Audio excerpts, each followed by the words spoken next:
Hi good morning friends. তো আমি next একটা ভিডিও বানাতে যাচ্ছি। আমরা ওয়েস্ট বেঙ্গল পুলিশে যে 1600 মিটার পিইটি টেস্ট আছে, ফিজিক্যাল এফিসিয়েন্সি টেস্ট আছে, আমরা সকলেই জানি 1600 মিটার পিইটি টেস্টে আমাদেরকে কত 6.5 মিনিটে কমপ্লিট করতে হবে। ঠিক আছে, 6.5 মিনিটে কমপ্লিট করতে হবে। এইটা যে খুব একটা সহজ ব্যাপার তা নয়, আবার খুব একটা কঠিন ব্যাপারও নয়। আমি কয়েকটা টিপস আলোচনা করব আপনাদের সঙ্গে। তো এই টিপসগুলো ফলো করলে আপনারা নিশ্চয়ই কেউ মাঠে ডিসকোয়ালিফাই করবেন না, সকলে পিইটি টেস্ট উতরে যাবেন।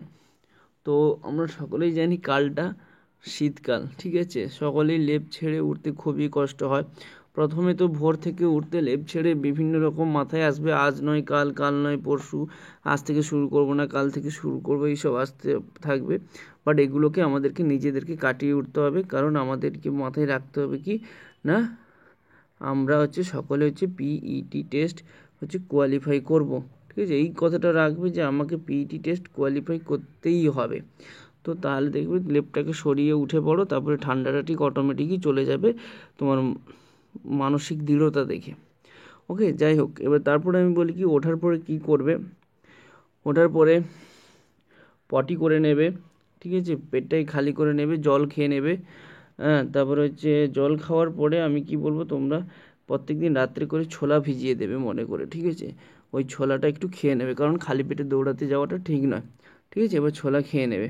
ছোলা খেয়ে শীতকাল যেহেতু সকলে বেশ কানটাকে ভালো করে টুপি টুপি চাপিয়ে নেবে, কান দিয়ে যাতে না ঠান্ডা ঢোকে, এবং চাইলে একটু ফুল হাতা কিছু পরে নাও, এই লাক্স কোজি টোজি যে সমস্ত জামাগুলো আছে ওইগুলো পরে নাও, যাতে না ঠান্ডাটা লাগে। তো এবার আমি ছোটার ক্ষেত্রে বলবো 1600 মিটার কমপ্লিট করতে গেলে কিন্তু ফ্রেন্ডস আপনাদেরকে 5 কিলোমিটার করে রেগুলার বেসিসে সকালে উঠে ছুটতে হবে। হ্যাঁ, এই সকালে ওঠাটা কি না 5টা 5:30টার মধ্যে ছোটাটা শুরু করাটাই বেটার, ঠিক আছে। যাই হোক, আপনাদেরকে 5 কিলোমিটার কিন্তু কমপ্লিট করতে হবে উইথিন 25-26 মিনিটের মধ্যে। 25 অথবা 26 মিনিটের মধ্যে আপনাদেরকে কিন্তু 5 কিলোমিটার এখন কমপ্লিট করার চেষ্টা করতেই হবে, ঠিক আছে। কারণ কি, আমরা যদি ভাবি যে 1600 মিটার দৌড় আর আমরা ওই 1600 মিটারই দৌড়াবো, তার থেকে বেশি দৌড়াবো না, এটা ভুল। এই জিনিসটা করতে যাবেন না। কারণ কি, আপনাদেরকে এখন 5 কিলোমিটার করে দৌড়াতেই হবে, কারণ আমাদেরকে যে শ্বাসবায়ুটা আছে সেটা আমাদেরকে বাড়াতে হবে, ঠিক আছে। আমাদের যে স্ট্যামিনা আছে তাকে বাড়াতে হবে, কারণ ওখানে পুলিশের পরীক্ষা, তো ওদের কোনো টাইমিং নেই। সেই দুপুর 2টোর সময় তোমাকে ছোটাতে পারে, তখন তোমার শরীরে স্ট্যামিনাটা কমে যায়, আর বাই দ্য ওয়ে টেনশান থাকে। তো 1600 মিটার দৌড়াতে গিয়ে দেখে গেল আপনি 800 মিটার দৌড়ালেন, তারপরে আপনি হাঁপিয়ে পড়লেন। তো আপনি যদি রেগুলার 5 কিলোমিটার করে প্র্যাকটিস করেন তাহলে কি হবে, তাহলে আপনি ওখানে অনায়াসে কোয়ালিফাই করতে পারবেন, আপনি হাঁপিয়ে পড়বেন না। তো ফ্রেন্ড, আপনাদেরকে বলবো সকালে উঠে 5 কিলোমিটার, আর যদি পারেন বিকেলে, ঠিক আছে, বিকেলে রানটা কমিয়ে নিন। বিকেলে রানটা না হলে ওই 2 কিলোমিটার মতন ছুটবেন, এবং স্পিডে ছোটার চেষ্টা করবেন। 2 কিলোমিটার 5-6 মিনিটে 6 মিনিট 7 মিনিটের মধ্যে কমপ্লিট করতে পারেন কিনা চেষ্টা করুন, ঠিক আছে। তো এই হচ্ছে ব্যাপার। এবার আমরা কিন্তু ছোটার পরে এক্সারসাইজটাও যথেষ্টভাবে করতে হবে, ঠিক আছে, এক্সারসাইজটাও যথেষ্টভাবে করতে হবে। হ্যাঁ, বাই দ্য ওয়ে, ছোটার আর একটু টিপস বলে দিই না, ছোটার সময় কিন্তু আমরা কি রাখবো, হাতের যে মুঠিটা আছে সেটাকে মুঠি করে রাখবো, ঠিক আছে, আঙুলগুলোকে খোলা রাখবো না, হাতের মুঠি করে রাখবো, তাতে আমরা স্ট্রেংথ পাবো ভালো। এবং কি, ছোটার সময় আমরা সব সময় কি নিঃশ্বাসে নাক দিয়ে নেওয়ার চেষ্টা করব, ঠিক আছে, আমরা নিঃশ্বাসটা কিন্তু নাক দিয়ে নেওয়ার চেষ্টা করব। আর কি করব, মুখ দিয়ে কোনোভাবেই নিঃশ্বাস নেব না, সে লাস্ট পর্যন্তও আমরা মুখ দিয়ে নিঃশ্বাস নেওয়া থেকে বিরত থাকব। আর ফ্রেন্ডস, আপনারা আর একটা জিনিস করবেন, যখন স্টেপ ফেলবেন, ঠিক আছে, চেষ্টা করবেন একটা স্টেপ থেকে আরেকটা স্টেপে ডিস্টেন্স বাড়াতে, ঠিক আছে, পায়ের যে ডিস্টেন্সটা একটু দূর দূর করে ফেলার চেষ্টা করবেন, ঠিক আছে। স্টেপগুলো কাছে কাছে নেবেন না, একটু বড় বড় স্টেপ নিন, তাতে সুবিধা হবে, ঠিক আছে। পা চালাতে হবে কম, কিন্তু আপনি অনেকটা দূর এগিয়ে যেতে পারেন। তো স্টেপগুলো বড় বড় নেবেন, ঠিক আছে। আর আপনাদেরকে বারবারই বারণ করছি, মুখ দিয়ে নিঃশ্বাস নেবেন না, নাক দিয়ে নিঃশ্বাস নেবেন। হাজার কষ্ট হলেও নাক দিয়ে নেওয়ার চেষ্টা করুন নিঃশ্বাস। ওকে, তারপরে আর যেটা বলা, এই ছোটার পরে কিন্তু এক্সারসাইজ করাটা খুবই জরুরি। এক্সারসাইজ করলে প্রচণ্ড পরিমাণে দম বাড়বে, পায়ের ব্যথা কমবে।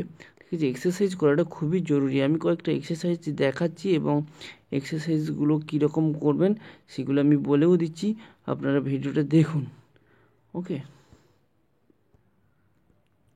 প্রথমে এসে আমরা কিছু ফ্রি হ্যান্ড এক্সারসাইজ করব। ঠিক আছে, ফ্রি হ্যান্ড এক্সারসাইজ বলতে এসে একটু উছল কুদ যাকে বলা হয়। ঠিক আছে, আমরা কি করব, একটু উছল কুদ করব, মানে একটু নেচে নেব। ঠিক আছে, পা দুটোকে তুলবো, নামাবো, তুলবো আর একবার নিচের দিকে নামাবো, একবার তুলবো আর একবার নামাবো, উছল কুদ করা বলা হয় একে। ঠিক আছে, এটা করে নেব। নেক্সট কি করব আমরা না, এই যে এক্সারসাইজটা দেখছেন, ঠিক আছে, এই এক্সারসাইজটা, ঠিক আছে, আমরা এই এক্সারসাইজটা করব নেক্সট। তো এই এক্সারসাইজটা কেমন করতে হয় আমি একটু দেখুন, এইভাবে এক্সারসাইজটা করব। ঠিক আছে, এই এক্সারসাইজটা, একে মাউন্টেন ক্লাইম্বিং বলা হয়। খুবই ইম্পর্ট্যান্ট এই এক্সারসাইজ, এতে প্রচণ্ড পরিমাণে দম বাড়ে।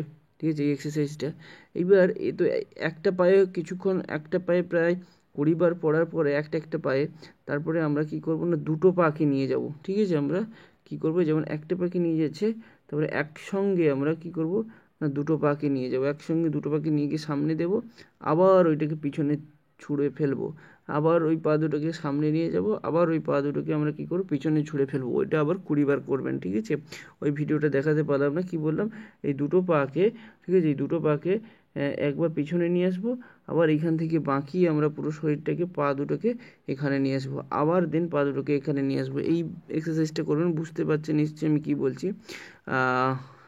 আর এরপরে আবার একটা এক্সারসাইজ, তারপরে সোজা হয়ে দাঁড়াবেন, তারপরে আবার একটু উছল কুদ করে নেবেন। আর একটা,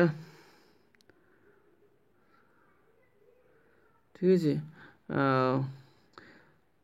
তারপরে হচ্ছে কি, ওই এক্সারসাইজ একটা আছে, পা দুটোকে আমরা হচ্ছে কি এরকম বাইরের দিকে, এই কোমর হলে পা দুটোকে আমরা বাইরের দিকে করে দেব, বাইরের দিকে করে দিয়ে এরকম হাত দিয়ে ধেপে যাব, কোমরটাকে ধেপে। ঠিক আছে, একবার হাতটাকে এদিকে নিয়ে আসবো, আবার এই হাতটাকে এদিকে নিয়ে আসবো, এই একটা এক্সারসাইজ করবেন। নেক্সট একটা এক্সারসাইজ দেখাচ্ছি, কি দেখে নিন।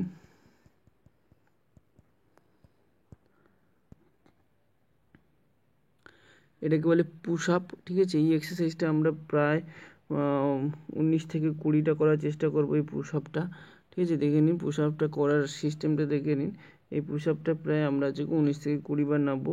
এই অংশটা কিন্তু, শরীরের এই অংশটা কিন্তু সমান থাকবে। ঠিক আছে, এই অংশটা থেকে এই অংশটা সমান থাকবে। ঠিক আছে, বারবার 15 থেকে 20 বার কিন্তু করব। ঠিক আছে, তারপরে আরও একটা ফ্রি হ্যান্ড এক্সারসাইজ আছে, সোজা হয়ে দাঁড়িয়ে আমরা সোজা হয়ে দাঁড়াবো, দাঁড়িয়ে আমরা কি করব, ঘাড়টাকে ঘোরাবো, তারপরে হচ্ছে কি করব না, কোমরটাকে ঘোরাবো, তারপরে যে পায়ের যে গোড়ালি আছে সেটাকে আমরা একটু ঘোরাবো, মুভ করবো, এদিকে ব্যথাও কমবে। হ্যাঁ, ঠিক আছে, ব্যথাও কমবে। ঠিক আছে, আরও টুকটাক আপনারা অনেক এক্সারসাইজ জানেন, আমি আর একটা এক্সারসাইজ দেখাই যেটা খুবই মাস্ট, অবশ্যই করবেন।